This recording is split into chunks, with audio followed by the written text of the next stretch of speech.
Good morning guys, and welcome back to another episode of Barham Engines.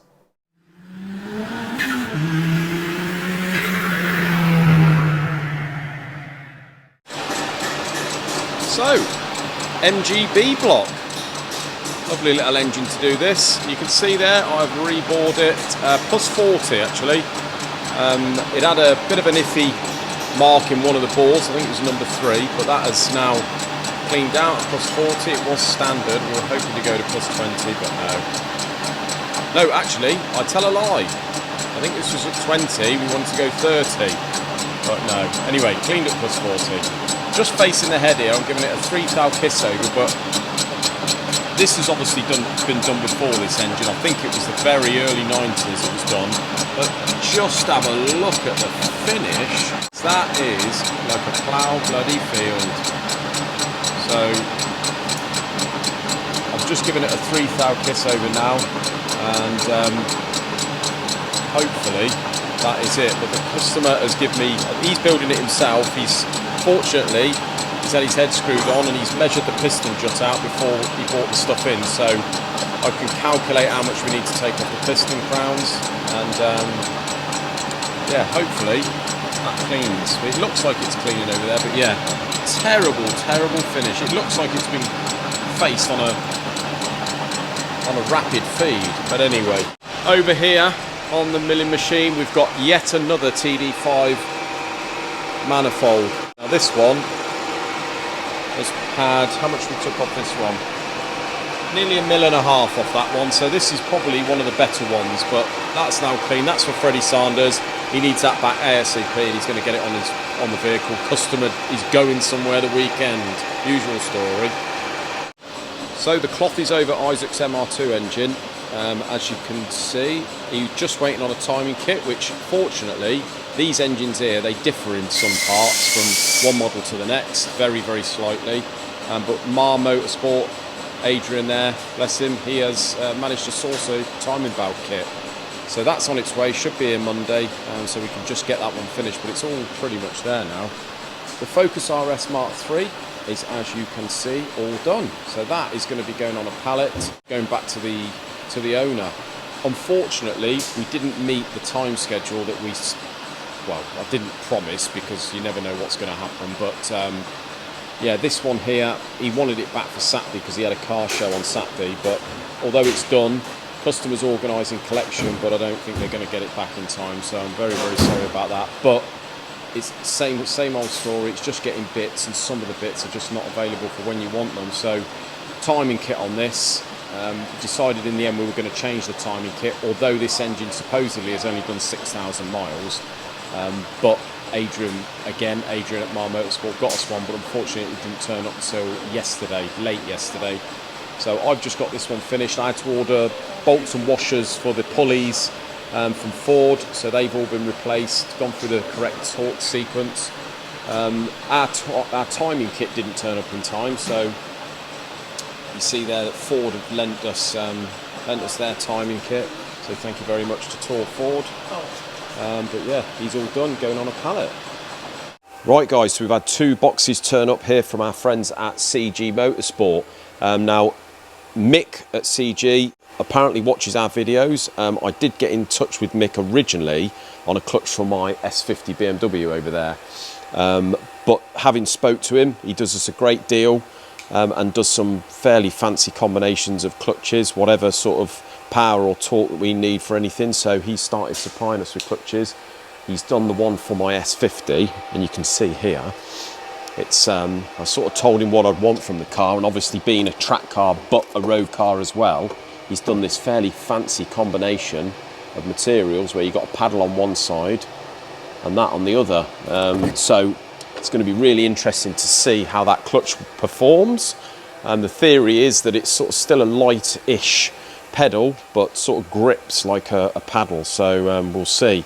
But we've got 2 more here. We've got one which is a Cosworth, for the normally aspirated Cosworth that we're doing, obviously to the spec we need, or the torque we need for the normally aspirated, and then the other one is a TVR V8 that we are doing. We've got to send that TVR wherever it is off to be balanced, because as you all know, we can't balance the V8s at the minute.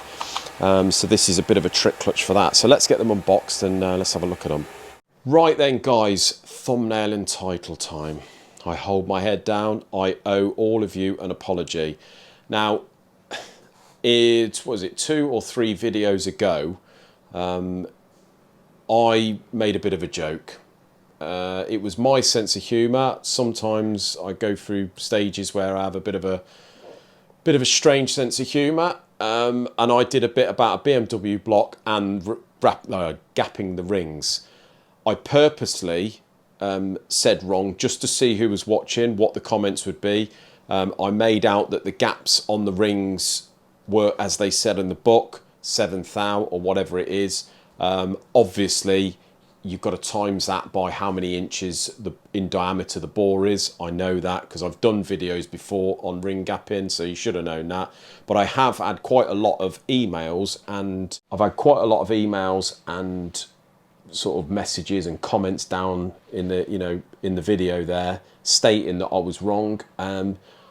But the reason I'm apologising on here is because I didn't really think it through. Although the channel is entertainment, it's an entertainment channel. It is it is representing our company. I know that, and a lot of people, although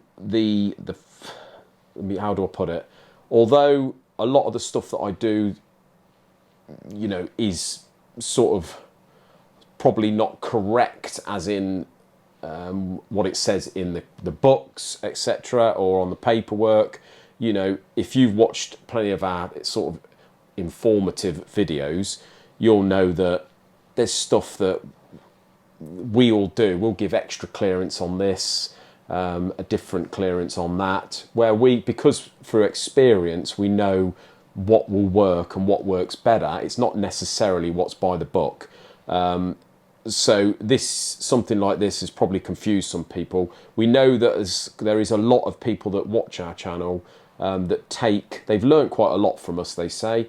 They take it as sort of gospel, they take it as information, although it's an entertainment channel really. I suppose that's my own fault for sort of letting you into a lot of the secrets, a lot of the measurements that we run, and people are going to use that. So yeah, it's sort of my own fault really. Like I say, although it's an entertainment channel, I've sort of probably put it across more as a dead set informative channel. But anyway, what's happened is the owner of that block, or the garage that are dealing with that block, have been in touch with us. They were a little confused after watching the video and reading some of the comments. They were obviously worried because they're building the engine. They were a little bit worried that obviously I had done it wrong. The clearance, the gaps weren't right. I did go on to say what had happened, fairly embarrassingly. And they said, they reminded me that potentially people could be taking this as, gospel. And if you make a bit of a joke like that, although it's funny to you and, the channel is really sort of entertainment, then someone could get something wrong. And I sort of answered back there saying, well, really, whoever's building the engine should be doing the checks themselves. Even if they bring things here to be done, I would have said that the builder should still be checking all the stuff that the machinist has done. But anyway, I know a lot of people out there don't, and they sort of don't know how to, or haven't got the gear, so they're relying on us doing it correctly. As far as ring gaps goes, if you've watched my other videos on it, a bit like stuff like running clearances with pistons, piston to bore clearance, we sometimes give it extra in different applications. So although it's not what the book says, we know that that's what works best. So with ring gaps, we know there's always a bit of a myth about ring gaps. The Americans, or the American brands of stuff, they are obsessed with sending paperwork saying these are what you've got to, these are the clearances you've got to run, and people take it as gospel. But we know as engine builders what's important and what you do need to do and what you don't need to do. It's a little bit like torque plates. Some people are obsessed by torque plates, say that you must use a torque plate. We know in a lot of applications that you don't need to use a torque plate, things like that. So we know what ring gaps we would use and what we use and what the paperwork says. So we've assured that company that they are correct, but ultimately we probably shouldn't have made a joke like that. My fault. I was having a day where I was probably a bit of a dry sense of humour, just to see how many people would comment. But yeah, it is an entertainment channel, guys, so really you shouldn't take what we say as sort of gospel, but we understand people do, and I just want to apologise for that. I won't be doing it anymore. Sorry. Right, so we've unboxed the clutches. Over here we've got the TVR clutch, which is specific to that TVR V8. You can see we've got a uprated organic type plate there and a tougher cover. So that's the TVR sorted, and the Cosworth, you can see here we've got again the uprated double sprung organic type plate with a CG Motorsport front cover that looks very trick in aluminium, all specially turned out with the relevant bolts, etc. So really happy with them products. If they perform as well as they look, I'm going to be over the moon with that. So thank you very much, Mick at CG. Also, they've sent down some stickers, which they do with all the clutches, so we'll be saving those up in our drawer to put onto the BMW when that's all built. And even better, I don't know whether Mick's creeping here because he likes me channel, but he has sent us some clothing. So we've got 2 hats, which are fantastic because they're in our colour as well. He sent us 2 hoodies, which have got the CG on the arm there and on the front, so we will be wearing those on our track days. Thank you very much, Mick. So we've got 2 of those, and he's even sent me a complimentary t-shirt with the same polo neck shirt. Bloody lovely. Thank you very much, guys at CG. Fantastic. Right, so we've got a Ford Crossflow there being refaced that John's doing at the moment.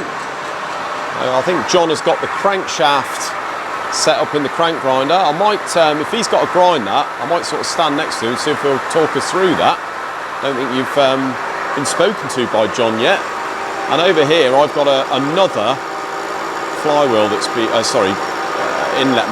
exhaust manifold that's been refaced. I don't know whether I'm coming or going today. Don't feel very well actually. I think I've caught a little bug from the children, and I'm running off cold and flu tablets at the moment. Sorry about that. But yeah, I've got another bent like a banana manifold, guys. Just a constant flow of these. Down here we've got the MGB block. Now this is the one that was on the facer yesterday. You can see now it's all cleaned in the relevant areas. There's little areas that's visibly you can see where there's a bit of surface corrosion, but it's nothing to feel. You're not going to gain anything by getting that out. And you can see that the finish is a lot better than it was before. So we're just going to get this set up here on the beam stroker and get that one honed out at plus 40. Right, we've had a little change around here, guys. You can see over on this pallet here is the Focus RS Mark III, all ready to go back to the customer. And we have exchanged that bay now with this one here, which is the Mark I Focus RS. So I'm really looking forward to getting involved with this. The last full engine I did of one of these was for our friend Macca. And Macca's put it in his genuine Mark I Focus RS that he has proper trackified. We all dread to think what that stands him in at, but yeah, big power, sort of mid 500s, late 500s, something like that. But yeah, looking forward to getting in amongst this, seeing what if we've got any issues, and sort of share it with you along the way with the trick bits that we put in it, hopefully. Just as I thought the flow of Cosworths has calmed down, we've had another one turn up today. So John pre-warned me this morning that apparently we had another one coming in on the 18th, which is today. I can't remember it. Sure enough, the guy turned up. So lovely chap, Andrew, dropped this thing off. It's out of an Escort. You can see it's got the big wing sump down there. It's obviously the 200 block, and he wants this all singing, all dancing.